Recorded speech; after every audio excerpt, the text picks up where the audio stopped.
Bapa di dalam surga, berkatilah kebaktian ini, berilah petunjuk dari hatimu untuk menyatakan kehendak dan arah hidup kami yang berkenan di dalam matamu. Berkati setiap kebaktian di seluruh dunia dan kebaktian kami manusia yang hina ini, supaya boleh mengerti kehendakmu dan boleh berjalan sesuai pimpinan Tuhan.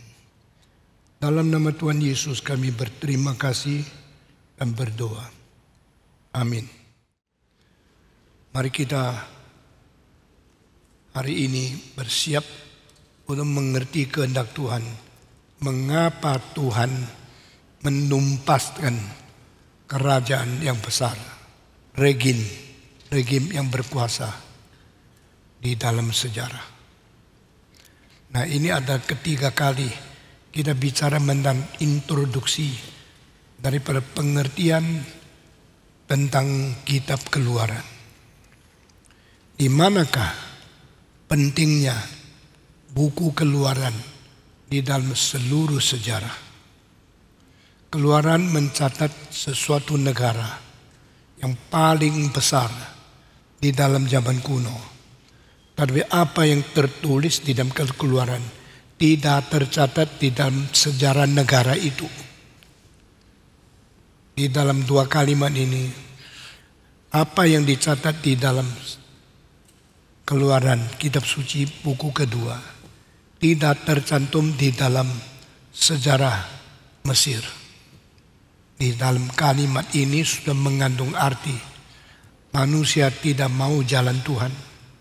Tetapi Tuhan sebenarnya yang mau menumpaskan jalan manusia. Mesir sombong, Mesir bangga, Mesir mempunyai kuasa terbesar, melampaui semua kerajaan-kerajaan sebelumnya, dan telah meninggalkan hal-hal yang paling menakutkan sampai zaman sekarang. Selama 4.000 tahun, melebihi daripada sebelumnya dan menakutkan daripada sesudahnya. Di dalam sejarah 4.000 tahun ini, hampir tidak ada yang mengalahkan dia secara kekuasaan, secara keberhasilan, secara pemerintahan yang mengagumkan. Saudara, manusia selalu anggap zaman akhir yang paling pintar, zaman belakangan yang paling maju. Manusia selalu merasa orang dulu bodoh-bodoh, tak ngerti apa-apa. Tapi sebenarnya itu pikiran yang sangat bodoh dan sangat sombong. Setelah 4.000 tahun kemudian, baru kita mengatakan tidak ada bangunan yang melampaui piramida yang berada di Mesir. Selama 4.000 tahun, tidak ada kerajaan yang begitu megah bisa membangun bangunan yang begitu besar, begitu tinggi, dan begitu ajaib. Apakah kita sudah lebih maju dari orang dulu? Kalau menurut teori evolusi iya, tapi menurut pengamatan sejarah tidak. Orang kuno mempunyai bijaksana, mencapai teknologi dan menghasilkan banyak hal yang kita tidak ngerti karena itu misterius. Dari mana teknologi mereka? Dari mana pinternya mereka? Dari mana keberanian dan pemikiran ide-ide yang begitu menakjubkan dan begitu membuat kita penasaran? Di mana misteri-misteri dan rahasia-rahasia yang mendalam tidak tercatat, tapi faktanya terjadi. Di India ditemukan satu pisau, dipancapkan dia atas batu yang tingginya berapa meter. Sudah lebih 2.500 tahun, belum karat. Dari mana mungkin orang kuno mempunyai metal yang seperti alloy sekarang Yang disebut alloy itu campuran beberapa metal yang menganti karat. Itu bisa dibikin 2500 tahun yang lalu. Dari mana manusia mungkin membuat pedang-pedang untuk tusuk orang yang sampai sekarang sudah 2700 tahun di Cina yang sama sekali tidak berkarat, no stain. Mengapa orang kuno mempunyai bijaksana seperti itu? Apa yang ditemukan teknologi yang sekarang kita lihat dari barang kuno itu baru ditemukan abad 19 di Jerman, abad 20 di Perancis. Baru manusia modern bisa bikin barang seperti itu. Tetapi itu adalah barang yang betul-betul bukan barang sekarang. Itu barang sudah 2700 tahun, 2500 tahun, 2300 tahun. Yang disebut Warring Period. Yang disebut later Zhou Dynasty. Ada kereta kecil yang 4 kuda di depan. Itu warnanya sedikit abu-abu tua, hitam-hitam, tapi bukan karat. Itu sama sekali masih mengkilap. Lalu ada batu warna merah, hijau yang dipasang inlay di dalam. Lalu ada warna emas yang mengkilap di permukaan, berarti ada juga yang warna perak. Itu inlaid gold and silver. Ada seperti barang metal yang seluruh warna emas, tetapi dalamnya bukan emas. Dalamnya itu tembaga, luarnya emas. Itu bukan disepuh, tapi dicelup. Dicelup ke dalam emas cairan. Sesudah dicelup, diangkat lagi sampai kering, tidak berkarat. Tetapi itu tebal. Karena emasnya tidak tebal, langsung sudah habis, lalu karatnya keluar. Tetapi yang saya tadi sebutkan sebagai pedang-pedang itu tidak tebal, tipisnya lebih tipis daripada lapisan emas yang ditempel ke atas. Kalau saudara pergi ke Rusia, di kota St. Petersburg, itu semua pintu, semua hiasan, semua ukiran-ukiran ditempel emas. Seluruh istana pakai emas yang dibikin tipis sekali, tempel di atas, kira-kira 370 kilo emas. Kalau dilapis dengan tipis sekali, 3 kilo sudah bikin satu kamar penuh warna emas. Emas yang ditempel di atas Monas itu tidak berkarat terus. Itu tak masih tipis, semuanya seluruh obor yang tingginya paling sedikit lebih 10 meter itu cuma pakai 45 kilo. Tetapi di dalam istana daripada St. Petersburg, Winter Palace memakai lebih dari 360 kilo. Itu ada tempelan dan emas tidak luntur, tempel di atas, pokoknya tidak copot, kelihatan seperti emas luarnya. Tetapi yang disebut itu pisau yang pakai crown, nikel, ditempel di atas. Ternyata itu bukan tempelan, itu sepuh. Tetapi sepuh baru dimulai abad 19 permulaan, pakai listrik, baru masukkan metal di dalam cairan daripada metal yang dipergunakan untuk sepuh itu.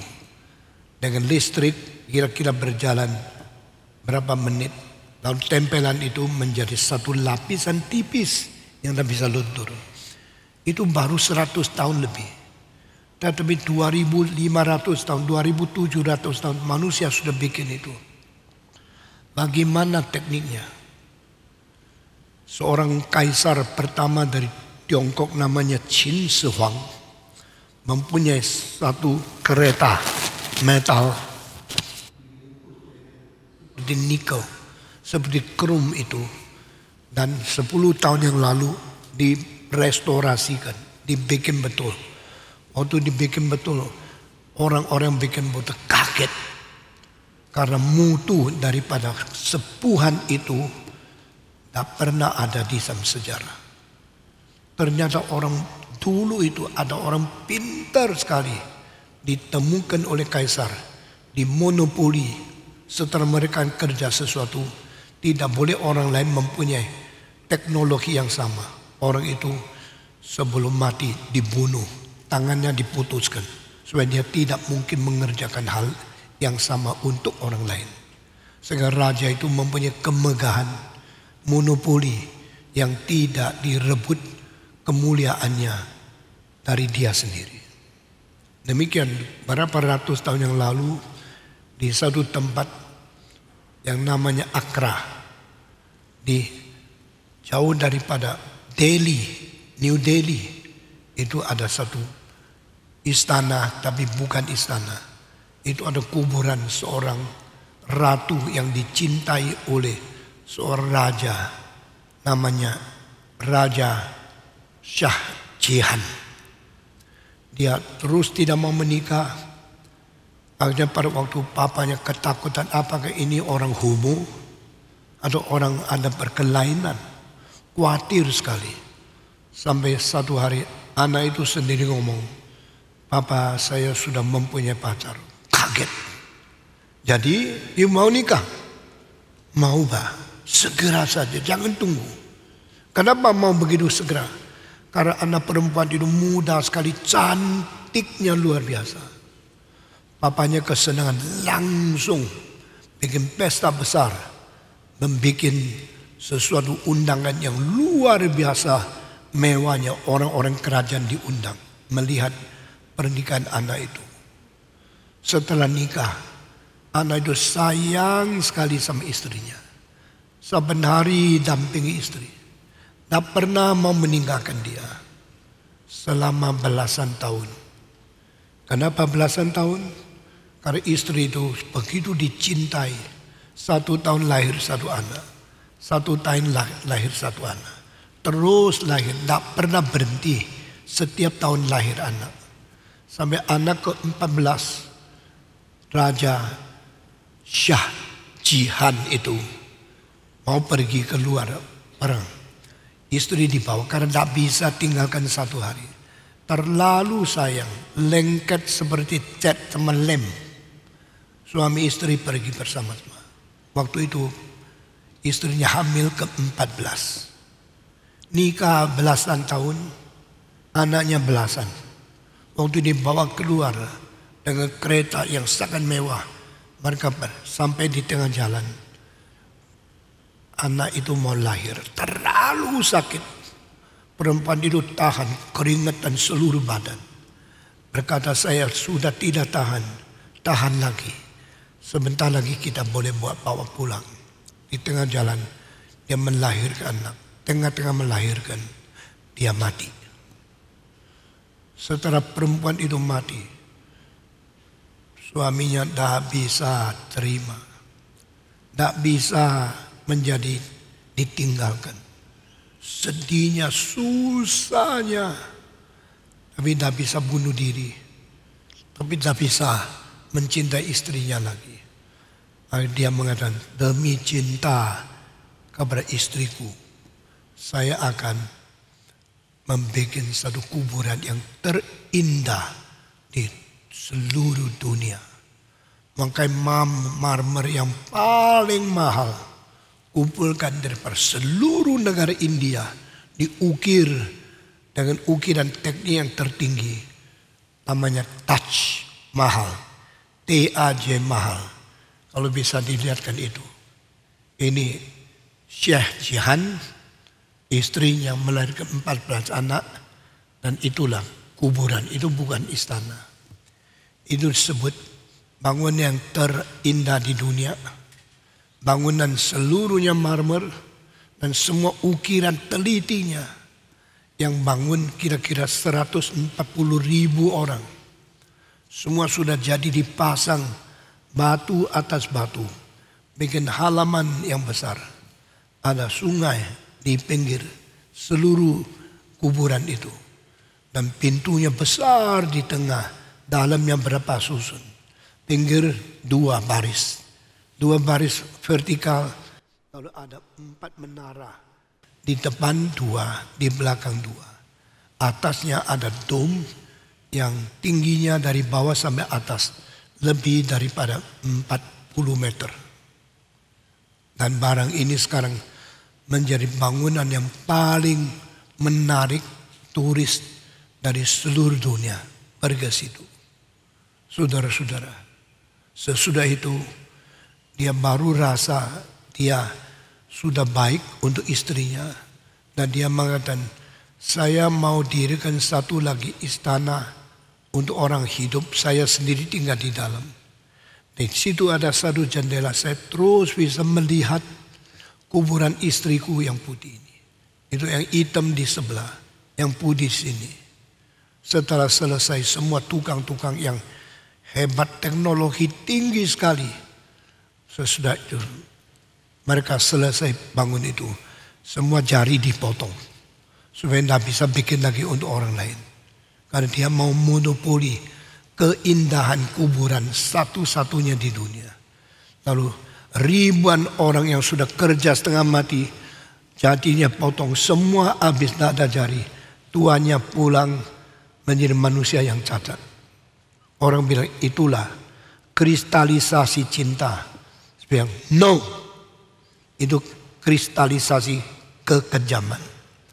Seorang raja mencintai istri satu orang, demi mencintai satu bisa mencacatkan belasan ribu orang lain. Itu bukan cinta. Itu adalah cinta manusia yang tidak ngerti cinta Tuhan. Alkitab mengatakan only God is love.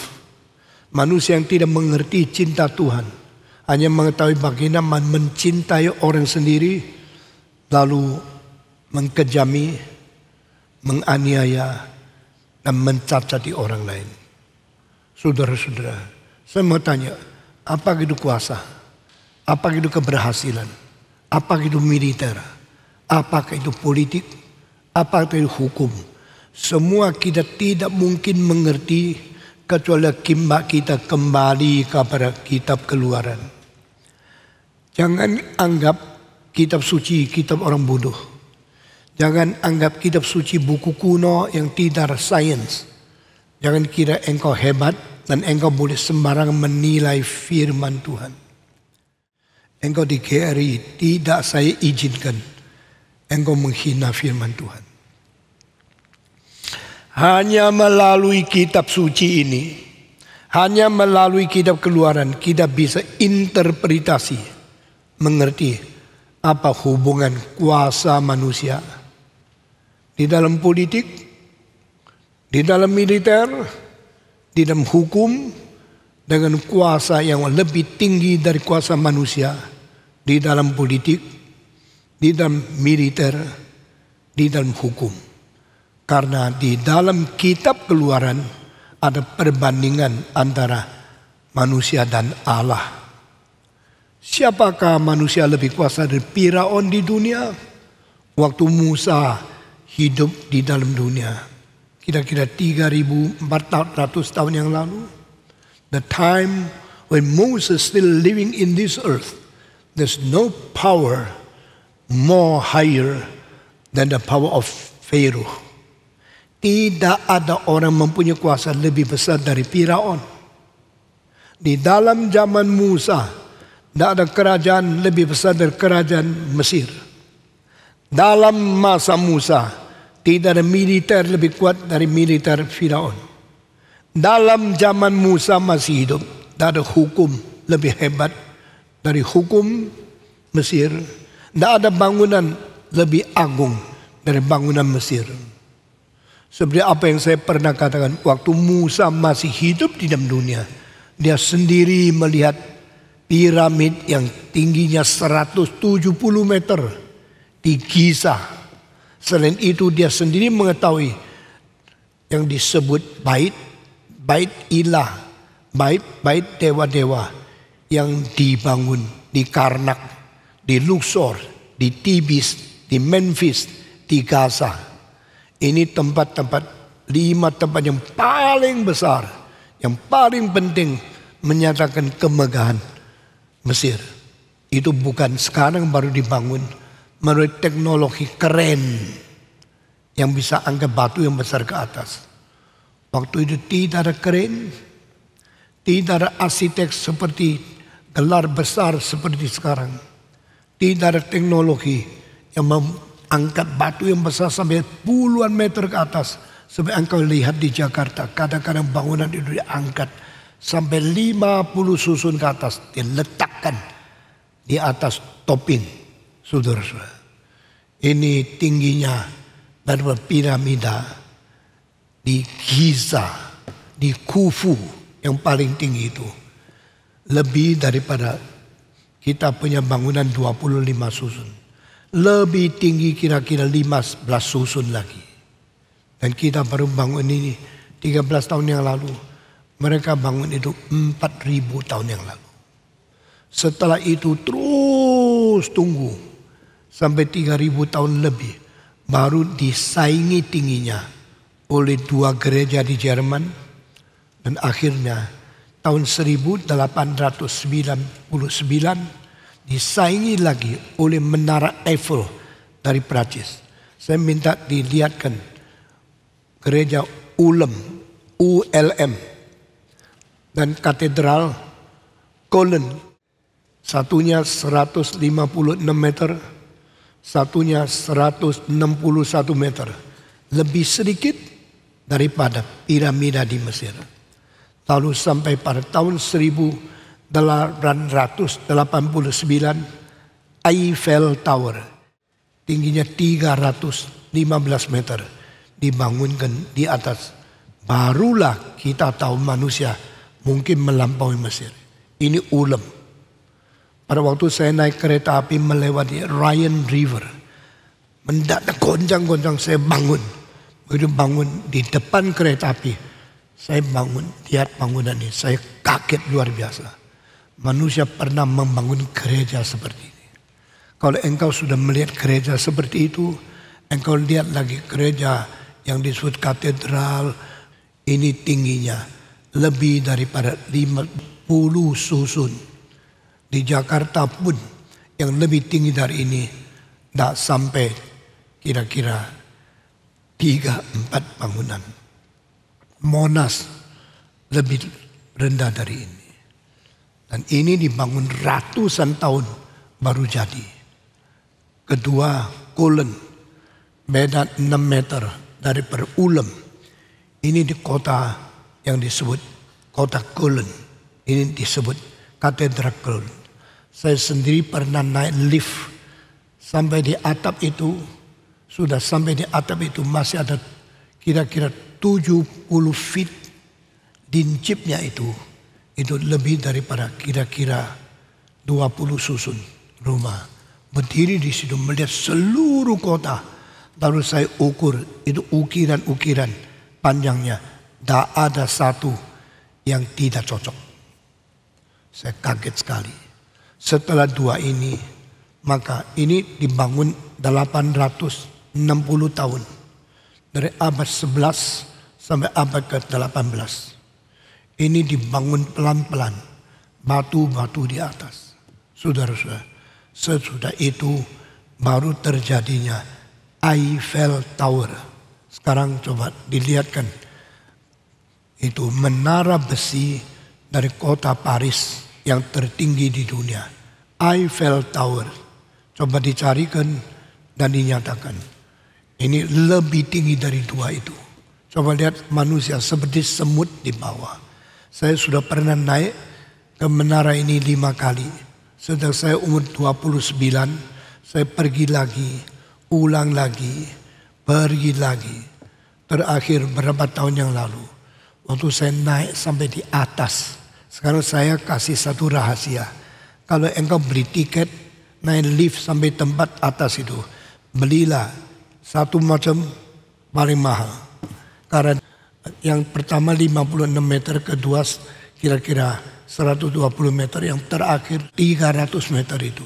Ada 3 susun. Engkau bisa macam 3. Tapi engkau sudah masuk ke tempat pertama, engkau pasti tidak puas. Begitu tinggi, begitu bagus. Kalau lebih tinggi bagaimana? Engkau beli lagi, bayar tiket kedua kali, dan bayar tiket ketiga sampai paling atap, engkau rugi. Cara saya beli satu tiket langsung paling mahal ke tempat yang paling tinggi. Dan tibanya di situ kira-kira jam 5. Jangan pagi, jangan siang, jangan sore, tapi sore jam 5, jam 6. Karena apa? Kalau engkau begitu satu kali paling tinggi, beli satu tiket, jangan turun. 1,5 jam baru turun. Engkau bisa lihat 2 kali keindahan Paris. Pertama kali lihat jam 5, seluruh Paris masih terang benderang. Tidak ada lampu, tapi bangunan semua indah. Setelah jam 7 jangan turun. Engkau masih bisa melihat pandangan Paris malam. Semua lampu sudah nyala. Itu cara tur yang paling pinter. 1 kali tiket, 2 kali pandangan. Lihat siang dan lihat malam. Ini cara saya mengerti kota-kota. Saudara-saudara, ini semua baru mengalahkan piramida tadi. Dan piramida bukan sekarang, bukan abad 19. Adalah dibangun kira-kira 2000 tahun sebelum Yesus lahir. Waktu Yesus kecil, karena mau dibunuh oleh itu Herodes, maka malaikat berkata kepada Yusuf, bawalah anak, larilah kepada Mesir, karena Herodes mau membunuh dia. Maria dan Yusuf menggendong bayi yang kecil sampai di Mesir. Itulah pertama dan hanya satu-satunya kali Yesus ke dunia, keluar dari tanah Yudea, pergi ke negara orang lain. Hanya 1 kali. The Son of Man come to seek and after the lost sheep of Israel. Anak manusia datang untuk mencari dan menyelamatkan domba-domba Allah yang tersesat di negara Israel. Saudara-saudara, waktu Yesus di Mesir, piramid sudah ada. Waktu Musa di Mesir, piramid sudah ada. Apalagi sekarang. Ini semua orang kuno, kerajaan lama, mempunyai bijaksana, mempunyai pengertian teknologi yang begitu hebat. Saya tidak mengerti. Manusia jangan sombong. Tuhan memberikan manusia, menciptakan yang menurut peta teladan Allah itu. Satu-satunya makhluk yang mempunyai bijaksana setinggi, sedalam, lebih daripada semua binatang. Karena kita dicipta seperti Tuhan Allah. Saudara-saudara, apakah kelebihan daripada Mesir? Kelebihan itu dimengerti oleh seorang filosof namanya Plato. Plato meninggalkan Athena waktu dia umur 28. Dia murid Socrates dan dia tidak pernah berhenti studi di bawah Socrates. Karena dia merasa gurunya begitu pintar dan dia tidak ngerti apa-apa. Maka dia terus menjadi murid dari Socrates 8 tahun tidak mau tamat-tamat. Ada sekolah sekarang, sekolah di universitas, sekolah di seminari, sekolah teologi, sekolah teknik. Kalau bisa 2 tahun selesai, lalu dapat gelar sombong. Plato tidak. Plato belajar sampai 8 tahun, dia tetap merasa diri kurang. Tetap mau di bawah gurunya. Guru yang mempunyai murid semacam demikian sangat terhibur. Karena muridnya belajar sungguh-sungguh. Dan mau cepat pergi. Tetapi satu hari dia bilang, saya terpaksa harus pergi. Saya tidak mau belajar di bawah Plato. Ditanya kenapa? Karena guru saya dibunuh. Saya tidak ada guru lagi. Saya harus pergi. Loh, guru dibunuh, engkau mesti pergi. Engkau tidak mau meneruskan. Tidak. Ini kota brutal. Kota yang menghabisi hidup jenius. saya tidak beri kesempatan untuk membunuh saya lagi. Lalu dia melarikan diri dari Athena, Krika, keliling dunia, timur sampai di India, barat kembali sampai di Mesir. Sudah selesai 13 tahun. Dia kembali ke kota Athena dan mengatakan, sekarang orang Athena tidak lagi brutal, tidak lagi membunuh orang pintar. Saya mau dirikan sekolah mendidik orang Athena menjadi lebih bijaksana. Itulah sebab Plato membangun School of Academia, satu universitas yang namanya Akademia, dan mengumpulkan murid ratusan dari segala penjuru, daripada daerah Eropa, Macedonia, Greka, Athena, dan semua Helenistik tempat yang lain menjadi muridnya. Di antara murid-murid dia mendapatkan seorang paling pintar namanya Aristoteles, sehingga di atas gurunya Socrates. Di zaman yang sama dia lebih nonjol lain namanya Plato. Di bawahnya murid yang paling pintar Aristoteles, Socrates, Plato, Aristoteles, menjadi 3 jenius yang paling besar di dalam sejarah zaman kuno. Dan semuanya di Greka. Meskipun Aristoteles turun dari Macedonia, tapi Macedonia tetap disebut sebagian daripada pen Greek, orang-orang Greka juga. Saudara, setelah Plato keliling 13 tahun dan kembali ke kota Athena, dia mengatakan satu hal. Saya sudah keliling semua, yang saya paling kagum adalah negara Mesir. Ditanya, kenapa? Mereka mempunyai peraturan, hukum, dan pengadilan yang sangat-sangat tinggi. Dengan semua law, hukum yang sangat ketat, dan pengaturan pengelola tanah bijaksananya luar biasa. Dari Firaun sampai bawah aristokrat, tua-tua, daripada semua pemimpin agama sampai paling bawah budak-budak di dalam pertanian, semua diatur dengan baik. Zaman kuno kerajaan yang lebih hebat dari Mesir tidak ada. Sampai zaman Plato 300 tahun sebelum Kristus, Mesir masih jaya sekali. Apalagi zaman Musa, Mesir jaya paling top, nomor 1 di dunia. Tapi Tuhan mengatakan, Egypt, you not need to exist. Ini kalimat atau ini satu cara kerja yang melawan dunia. Di dalam dunia kerajaan paling hebat Mesir. Tapi Tuhan berkata, sudahlah, engkau tidak perlu ada, karena saya tidak puas dengan engkau. Maka Mesir harus ditumpaskan. Tumpasnya tak cepat loh. Mesir kapan Firaun terakhir? Mesir kuno ada Firaun. Mesir pakai nama Firaun terakhir, tapi itu Firaun sudah lain sama Firaun 2000 tahun yang lalu. Firaun dari kuno, zaman Musa terus sampai zaman Yesus Kristus. Setidak lama lagi Firaun di Mesir hancur, selesai. Itu yang terakhir Firaun perempuan, bukan laki-laki. Dan perempuan ini cantiknya luar biasa. Sehingga begitu menarik sampai 3 jenderal Romawi semua jatuh cinta merebut dia menjadi nyonya. Pertama, seorang jenderal yang paling tua namanya Julius Caesar.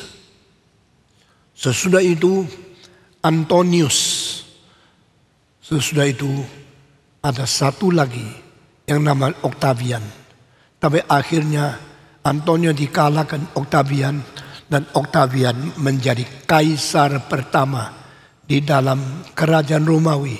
Dan saat itulah Yesus dilahir ke dalam dunia. Saudara semua yang saya khotbahkan di sini, Engkau tidak dapat di dalam pentafsiran kitab suci dan tidak dapat dengar dari pendeta lain. Karena mereka tidak mau belajar sedalam, setajam, dan selimpah seperti ini. Ini kali ketiga khotbah pendahuluan untuk kitab Keluaran. Saudara-saudara, pada Antonius sudah merebut dapatkan Kleopatra. Dia sangat menikmati kecantikan Kleopatra. Dia tidak suka perang lagi. Akhirnya dikalahkan. Sudah dikalahkan Octavianus yang menjadi kaisar dan dia dibunuh. Saudara-saudara, waktu Julius Caesar dibunuh, Antonius masih ada.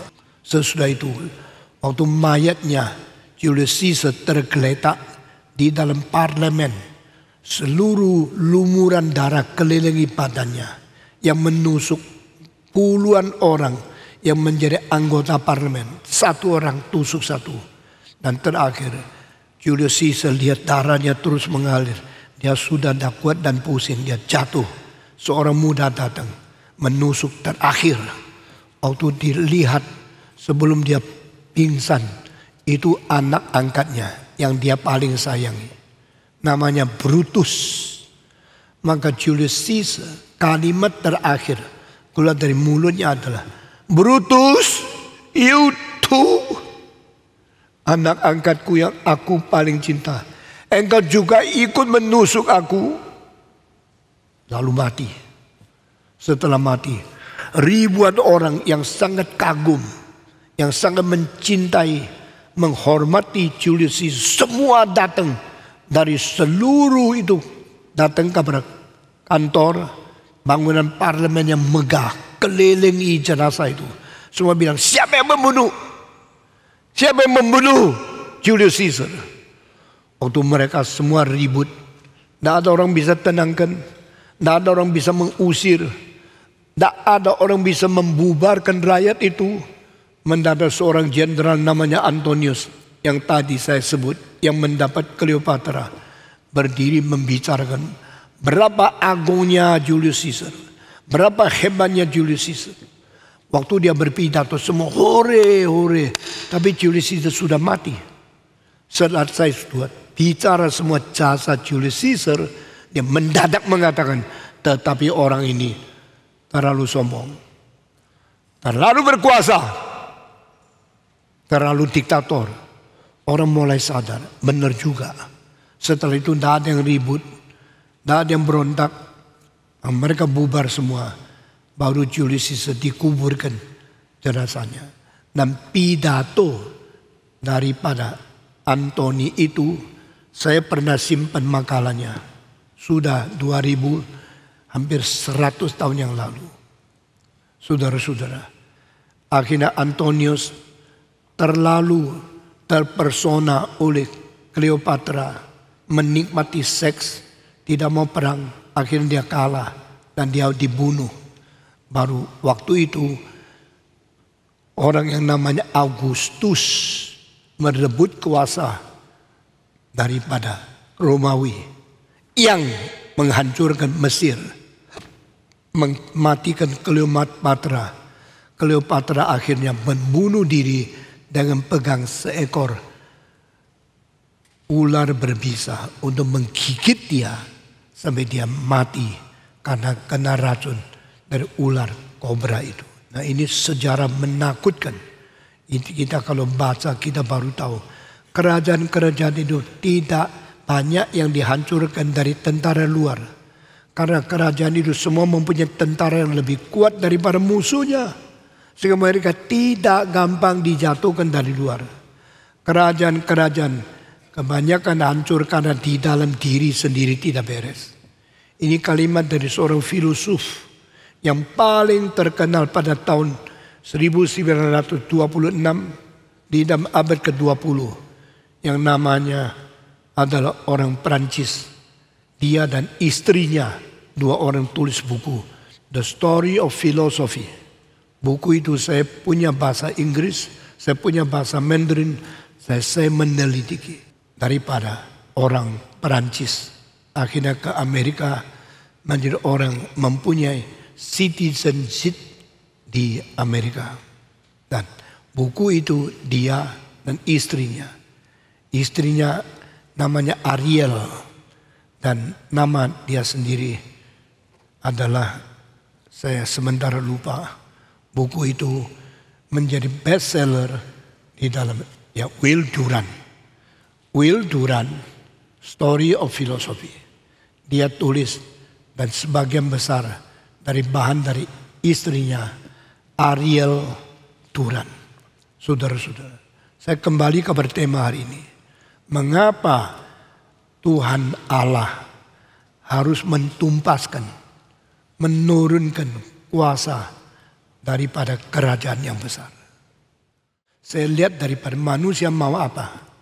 Mau rebut kuasa tertinggi, sama seperti kerajaan Romawi mengalahkan kerajaan Mesir. Lalu Augustus, yaitu Octavianus, dia merebut kuasa lebih daripada Cleopatra, lalu meraja dunia. Mesir akhirnya sudah ribuan tahun mulai turun, mulai reda, mulai hancur. Dan Romawi take over, mengambil alih kuasa daripada Mesir dengan menjadikan Cleopatra nyonyanya kaisar daripada Romawi, lalu merebut tanahnya, merebut pemerintahnya, merebut kuasanya. Waktu itu Mesir sudah lemah seperti orang hampir mati, sudah sakit keras. Romawi menjadi jago, hebat. Augustus sebelum dia mati mengatakan satu kalimat, "The day when I begin my power and my regime in Rome, Rome is built with bricks." Waktu saya pertama-tama masuk ke kota Romawi, jadikan kerajaan Roma regim saya. Seluruh kota Roma dibangun dengan bata-bata. When I ends my power, waktu saya memberhentikan kuasa saya setertua, Rome was built by all the marble. Seluruh kota dibangun dengan marmer. Seluruh kota ganti pembentukan dengan marmer. Ini kalimat terakhir dari Augustus. Kuasa terbesar direbut. Dia menjadi orang paling tinggi, paling sombong.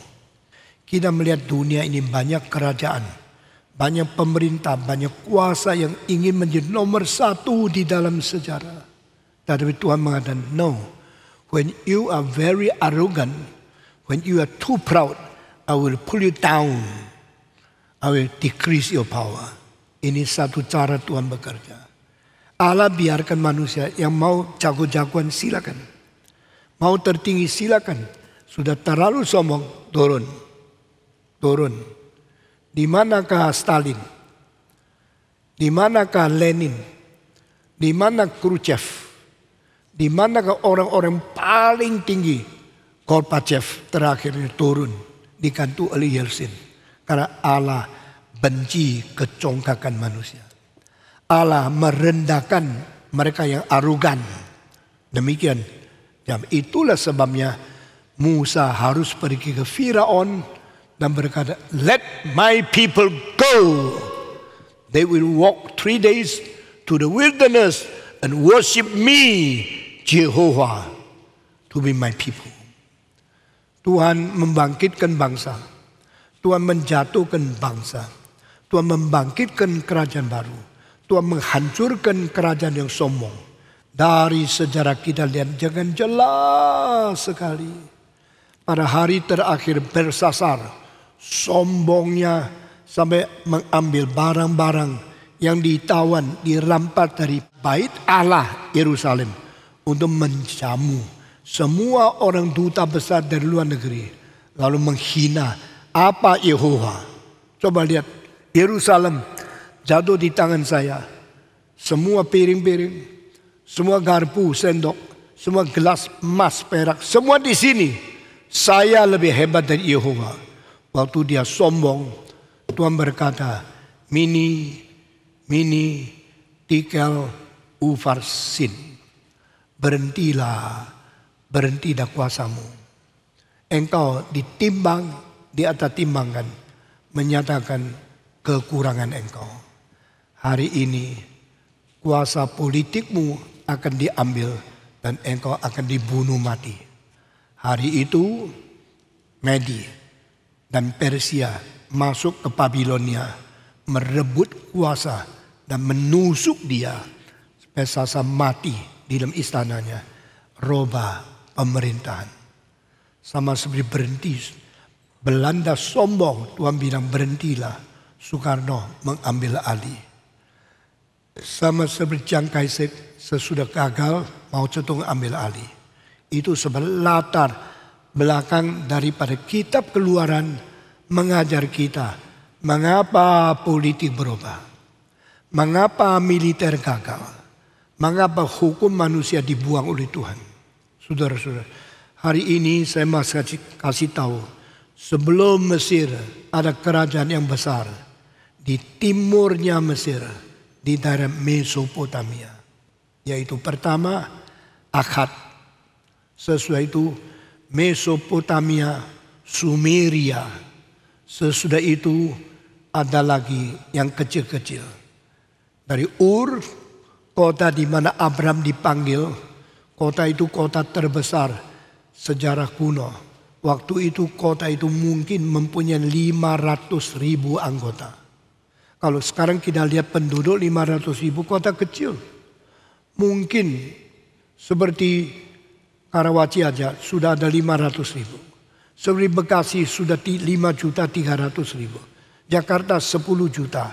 Jabodetabek 39 juta, hampir 40 juta manusia. Tapi zaman kuno kota lebih 100.000 disebut kota besar sekali. Dan Ur, rumahnya Abraham di situ, adalah kota paling besar. Mungkin 500.000. Dan rumah paling agung di Ur itu sudah ditemukan 165 kamar. Orang Jakarta sampai sekarang tidak ada rumah yang kamarnya 165. Jangan sombong. Tapi Tuhan berkata, Abraham, ya orang kaya, aku di sini. Dengar saya? Iya, keluar. Keluar dari Ur. Keluar dari rumah bapamu. Keluar dari bangsamu. Keluar dari berkota, dari para pendudukmu. Pergi ke tempat yang saya akan pimpin engkau. Di mana Tuhan? Tidak kasih tahu. Nah, ini cara panggilan. Panggilan Tuhan bukan untuk lebih kaya. Semua mengingat Tuhan berkati saya supaya saya lebih kaya, lebih hebat. Saudara-saudara, Tuhan bilang panggilanku lain sama kamu. Panggilanku supaya mereka turut, tidak tentu lebih kaya. Kalau saya tidak terima panggilan Tuhan, mungkin saya jauh lebih kaya. Tapi sudah menjadi dipanggil Tuhan, saya menjadi hamba Tuhan.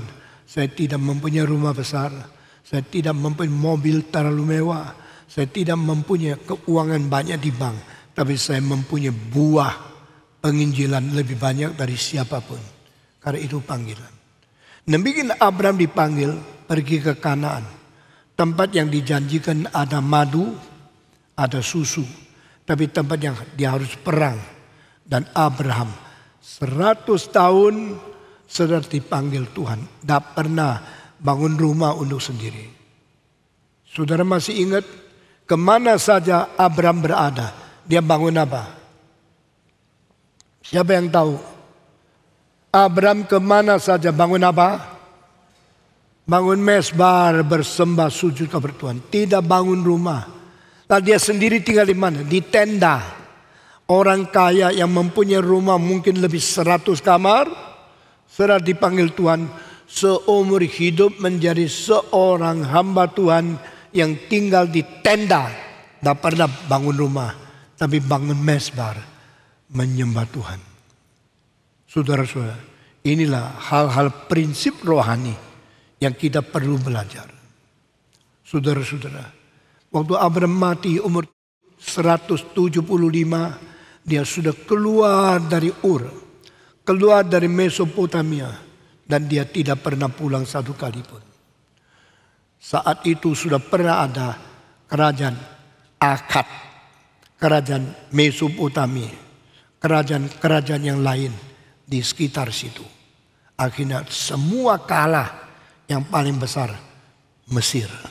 Mesir kerajaan yang paling besar. Tapi Tuhan mengatakan, your time is up. No more necessity for your existence. You should obey me. Let my people go.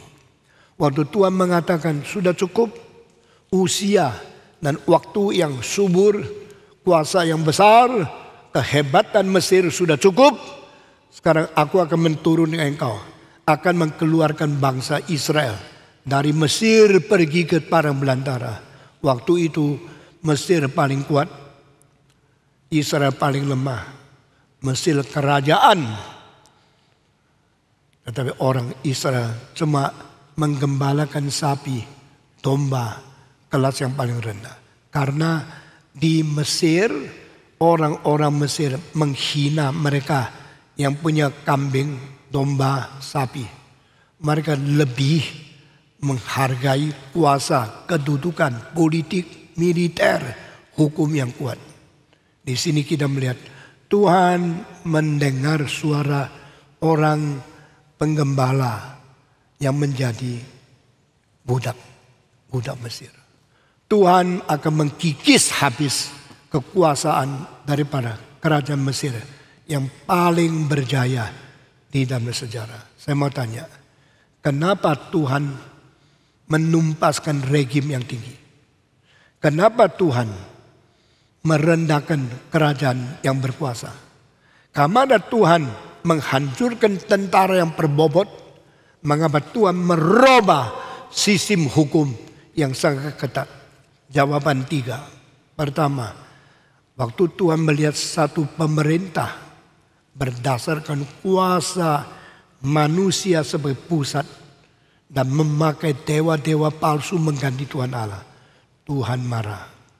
When you replace the Creator, the true God, with all gods, all mythological gods, all false gods, God is angry with you. Ini pertama. Kedua, waktu pemerintah terlalu brutal memperlakukan manusia sesama yang dicipta oleh dia menjadi budak, Tuhan marah. Ketiga, pada engkau memakai hukum-hukum yang tidak adil untuk memerintah bangsa atau rakyat di bawah kamu, Tuhan marah. Sekali lagi, kalau engkau mengganti Allah yang sejati dengan ilah-ilah yang palsu, engkau menimbulkan kemarahan Tuhan. Kedua, jikalau engkau memaksa, engkau menganiaya rakyat-rakyat dengan kebrutalan, dengan kuasa yang tidak adil, Tuhan marah. Ketiga, jikalau engkau membuat hukum yang hanya menguntungkan orang di atas untuk menindas orang di bawah, supaya yang di bawah diperlakukan seperti budak, seperti sapi yang bekerja berat untuk mendatangkan kekayaan dan keuntungan oleh engkau, Tuhan marah. Saudara-saudara, demikian engkau menjadi bos, engkau menjadi tuan rumah, engkau menjadi majikan. Kalau pembantumu kamu paksa kerja berat, memberikan upah yang sangat tipis dan bikin mereka hidupnya penuh dengan kesusahan, Tuhan marah dan dia akan memfiak pembantu untuk menghancurkan kamu. Kuasa tidak selalu di dalam tangan kita. Ketidakadilan tidak selalu diizinkan Tuhan lancar selalu. Dan hukum yang tidak adil tidak menjadi tetap bisa memerintah orang lain. Demikian kitab Keluaran. Prinsip ini kalau engkau tahu, maka engkau tidak mengatakan, aduh saban hari dengar khotbah, patung khotbah sudah 30 tahun tidak habis-habis. Mau apa ini? Saya sampai kapan dengar khotbah patung tidak habis-habis? Saudara-saudara, saya sendiri tidak pernah rasa saya berhenti belajar dari kitab suci. Kemarin jam 3 saya bangun, lalu saya mulai membaca lagi kitab suci. Saya mempersiapkan khotbah ini sampai jam 5 baru saya tutup mata lagi. Saudara-saudara, supaya kita seumur hidup menggali kebenaran kitab suci, mendengar bijaksana dari Tuhan, mempelajari kebenaran dan firman, dan kita boleh menjadi murid Tuhan yang berkenan di matanya Tuhan. Saudara-saudara, Tuhan memakai 3 cara ini menyatakan kemarahannya. Melalui 3 hal yang Tuhan tidak senang, menumpas kuasanya. Meskipun apa yang dicatat di dalam buku Keluaran tidak ditemukan di dalam buku sejarah daripada Mesir. Tapi saudara perhatikan, yang ditulis di sejarah Mesir tidak penting.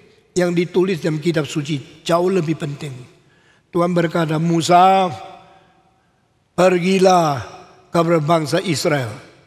Kasih tahu sama mereka, saya akan menolong mereka. Wah, ini kabar yang paling baik. Karena mereka sudah ditindas 430 tahun. Tidak tahu kemana menyatakan keluh kesah mereka. Tidak tahu kemana mereka mencari keadilan untuk membereskan nasib mereka yang teraniaya. Sekarang Musa berkata, Tuhan menolong engkau. Tuhan dengar keluh kesahmu. Tuhan utus saya untuk melepaskan engkau dari Mesir. Oh, hore. Inilah kabar kemerdekaan. Inilah kabar kebebasan. Kami tapi siapa yang utus kamu? Silakan. Musa mau tanya, satu Allah. Allah mana ya? Siapa ya? Maka Musa tanya, please tell me what is your name? Siapakah namamu? Namamu apa? Lalu saya bisa jawab orang Israel, ada Allah yang suruh saya datang menyelamatkan, membebaskan engkau. My name is I am who I am. Akhir, asyal, akhir. Dari bahasa Ibrani berkata, aku adalah yang berada pada sendiri, berada dari selama-lamanya, berada sampai selama-lamanya. Aku adalah eksistensi pada diri, dan pernah berhenti dari kekal sampai kekal. Kasih tahu sama orang Israel, Tuhan Allah yang ada pada diri sejak kekal sampai kekal mengutus aku datang kemari. Jadi mengutus saya bukan kaisar, yang mengutus saya bukan jenderal, yang mengutus saya bukan orang mempunyai kuasa militer, tapi yang lebih daripada itu, Allah yang kekal mengutus saya untuk melepaskan engkau. Oh, mereka dengar, aku Yehova, aku Allah yang kekal, aku yang ada pada aku diri untuk selama-lamanya berada datang kepada engkau. Maka orang Israel baru tahu, sekarang yang memimpin mereka bukan manusia, adalah Allah yang berada dari kekal sampai kekal. Apakah Firaun dari kekal sampai kekal? Tidak. Firaun dilahirkan oleh papa mamanya. Setelah papa mati, mereka berjasa. Setelah mereka berkuasa, mereka akan mati. Anaknya meneruskan. Mereka bukan orang kekal, tapi yang utus adalah lebih daripada raja, lebih dari pemerintah, lebih daripada jenderal, lebih dari kuasa militer. I am who I am. Those people, tell them, I am God, the eternal existing God. Now send you to Pharaoh, send you to release, to free the Israel people. Maka Musa dapat kekuatan. Aku diutus oleh yang kekal, yang berada pada sendiri, yang belum pernah tidak ada, yang incontingent, berkata, aku akan melepaskan engkau. Inilah adalah kitab suci. Saudara, kitab suci suruh kita yang menjadi orang Kristen bersandar kepada yang berada dari kekal sampai kekal. Jadi Tuhan kita. Maka kita lepas diri dari dosa. Tidak usah takut militer, tidak usah takut politik, tidak usah takut hukum manusia. Meskipun Tuhan suruh kita takluk di bawah mereka, tetapi kuasa mereka dari Tuhan Allah. Kalau Allah mau ganti regim, kalau Allah mau menukarkan dinasti, kalau Allah mau berhentikan kuasa satu pemerintahan, gampang sekali. Tuhan berkuasa lebih besar dari itu. Seperti Uni Soviet hancur. Seperti Mesir hancur. Seperti Babilonia hancur. Karena yang lebih berkuasa dari kaisar-kaisar itu adalah Allah sang pencipta langit dan bumi. Kita mengerti kitab suci. Bukan mendengar cerita-cerita mitos, omong kosong orang Yahudi. Tapi mendapat prinsip bagaimana Allah memerintah di dalam dunia ini. Sekarang saya mau tanya. Di mana Babylon? Sudah tidak ada. Di mana Assyria? Sudah tidak ada. Di mana Persia? Tidak ada. Engkau pergi ke tempat namanya Mosul. Itu tempat di mana dulu tempat Babylon berada. Engkau pergi ke tempat di Irak. Engkau menemukan tempat dan di Damaskus dan tempat selanjutnya. Niniwe dulu berada di situ. Engkau pergi ke tempat Persepolis di mana Ahasverus dulu berada. Ini semua orang sungguh-sungguh. Semua kaisar yang betul-betul ada. Tapi mereka semua sudah mati. Engkau bisa menemukan tempatnya Julius Caesar. Tempatnya Augustus. Yaitu Octavianus. Tempatnya Antonius. Tempatnya Cleopatra. Tempatnya daripada Ptolemik. Kakaknya yang laki-laki. Semua itu kaisar sudah tidak ada. Engkau bisa menemukan kuburan Mao Zedong di Tiongkok. Tidak menemukan kuburan Washington ada di Amerika. Engkau bisa menemukan kuburan dari orang kaisar-kaisar. Waktu saya berada di Rusia, saya tidak pernah pergi mengunjungi kuburan pemimpin-pemimpin. Kecuali lewat Red Square, saya melihat itu tempat kuburan daripada Lenin yang akhirnya akan dipindahkan. Tapi saya ke Rusia, saya pergi mengunjungi banyak kuburan Tolstoy. Lalu daripada orang seperti Glinka, seperti Mussorgsky, seperti Rimsky-Korsakov, Tchaikovsky, dan orang-orang yang disebut Turgenev, dan orang-orang yang disebut sebagai Gorky, penyair, pemusik, komponis, sastrawan yang besar. Saya kunjungi kubur mereka satu-satu. Di Inggris saya pergi kunjungi kuburan daripada Isaac Watts, daripada George Frederick Handel, daripada William Shakespeare, daripada Henry Purcell, dan semua sastrawan yang besar. Saya mengunjungi. Karena saya kira mereka berjasa lebih besar. Mereka memberikan kepada kita sumbangsi jauh lebih tinggi daripada jenderal-jenderal, daripada kaisar-kaisar. Di Vienna saya pergi mengunjungi kuburan Beethoven, kuburan daripada W.A. Mozart, dan kuburan daripada Johannes Strauss, musikus-musikus yang besar. Saudara-saudara, sekarang di mana Mesir? Sudah tidak ada Firaun. Firaun terakhir siapa? Pada zaman Yesus, zaman Paulus, ada seorang Firaun yang terakhir wanita yang namanya Cleopatra. Menurut seorang sarjana dan seorang penyair daripada Perancis menulis satu buku namanya Pensos, yaitu Pensaas. Di dalam buku itu maka seorang yang menulis, yaitu seorang pujangga yang bernama Blaise Pascal, mengatakan Cleopatra begitu cantik sehingga mukanya dia, kalau hidungnya lebih panjang setengah senti saja, sejarah dunia akan berubah. Karena tidak secantik itu, banyak jenderal tidak cinta dia, maka Mesir tidak mungkin jatuh di dalam kerajaan Romawi. Ini semua adalah cara manusia yang paling tinggi pikirannya mentafsirkan politik pada zaman itu. Saudara-saudara, 3 hal tadi. Pertama, mereka mempunyai militer yang terlalu berjasa, berkuasa, dan mereka mengganti Tuhan dengan ilah yang lain. Kalau saya ada waktu, saya bisa kasih tahu 10 ilah dari Mesir yang mengganti Tuhan Allah. Termasuk salah satu yang paling penting namanya Dewa Ra. Ra itu apa? Matahari. Ra, our God. Aku menyembah engkau. Engkau memberikan sinar. Engkau memberikan terang kepada seluruh Mesir. Sehingga kami boleh hidup. Kami menyembah engkau. Itu bukan Allah. Itu dicipta oleh Allah. Dijadikan mengganti Allah yang dicipta. Mengganti yang mencipta. Tuhan marah.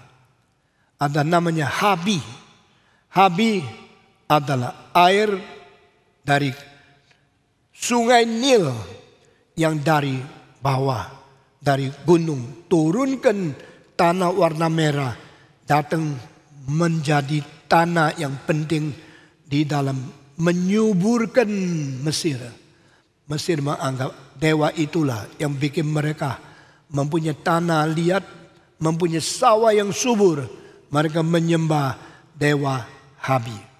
Mereka menyembah lagi dewa Hekt, H-A-K-T.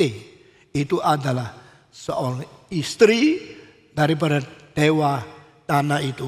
Lalu memberikan kepada mereka hidup. Sehingga kodok terus dilahirkan. Akhirnya ini semua dewa daripada lalat, dewa daripada tanah, dewa daripada sungai, dewa dari matahari, masih ada banyak dewa yang lain-lain. Dewa perempuannya yang memberi hidup namanya Isis. Itu disembah sujud oleh Mesir. Tuhan berkata, no, these are not God. They are false God. I am the living, true, eternal creator. Akulah sang pencipta yang hidup, yang kekal, dan yang Allah yang sejati. Engkau telah mengganti aku dengan dewa yang palsu. Mesir waktu mereka mengadakan agama, ada tua-tua, ada orang-orang yang menjadi imam-imam yang pakai baju, pakai topi, dengan serius, dengan musik yang seram sekali. Seperti agama yang paling hebat itu. Tuhan dari surga melihat ini semua dewa palsu. Maka 10 hukum bukan hanya untuk memberi penderitaan, tapi akan mengkasih tahu sama orang Mesir, dewamu semua palsu. Saya tidak berkenan kepada mereka. Saya menghancurkan agamamu, hancurkan dewamu, supaya engkau mengetahui engkau sudah bersalah. Kedua, Tuhan mengapa harus mentumpaskan Mesir? Karena Mesir menindas sesama manusia. Engkau kira engkau bangsa paling tinggi. Engkau boleh menghina Israel. Engkau suruh mereka bekerja 1 hari 18 jam. Dipukul-pukuli. Saban hari dengan bilur-biru badan. Belum sembuh, dipukul lagi. Belum tutup kulitnya, dipecahkan lagi. Melumurkan darah saban hari selama 430 tahun. Kau kira kau berkuasa. Kau kira pemerintahmu hebat.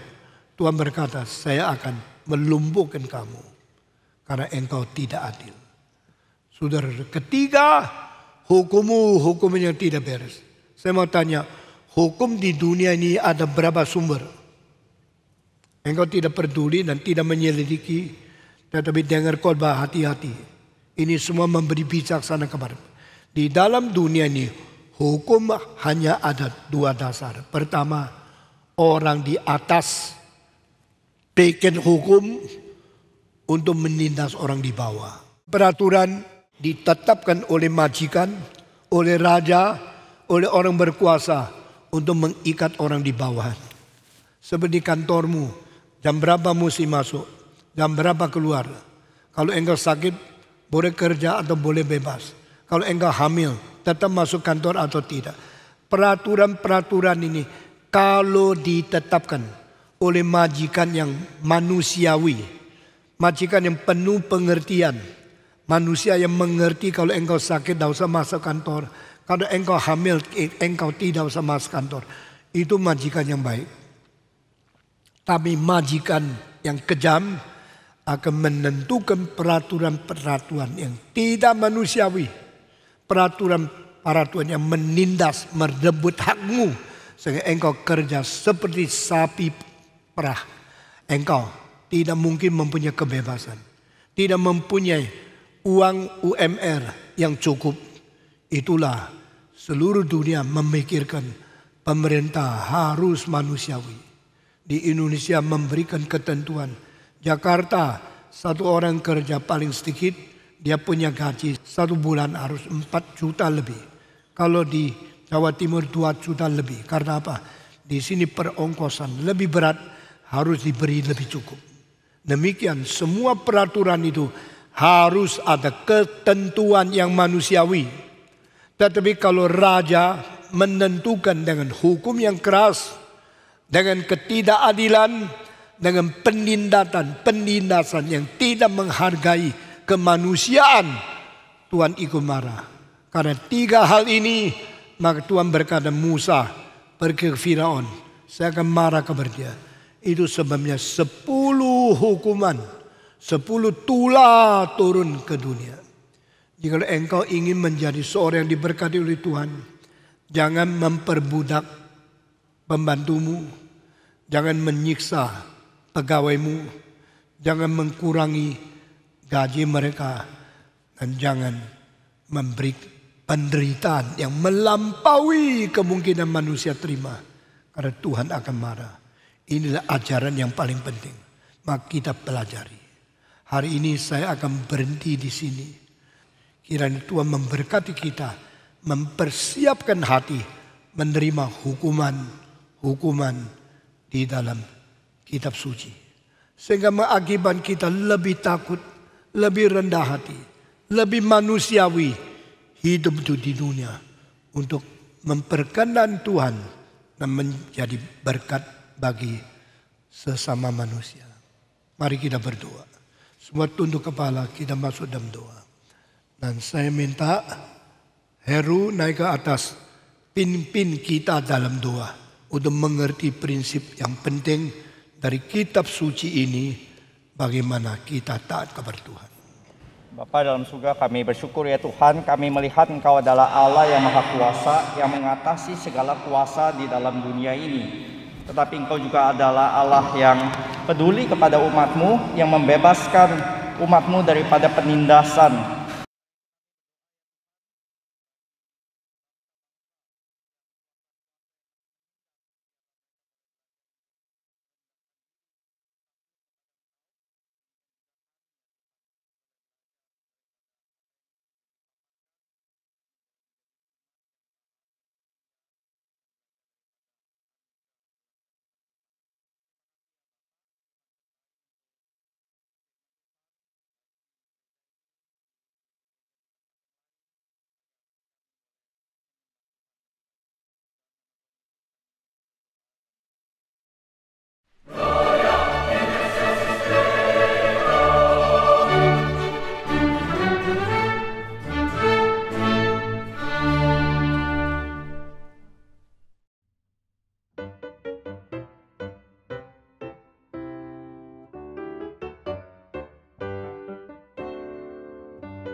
Tuhan.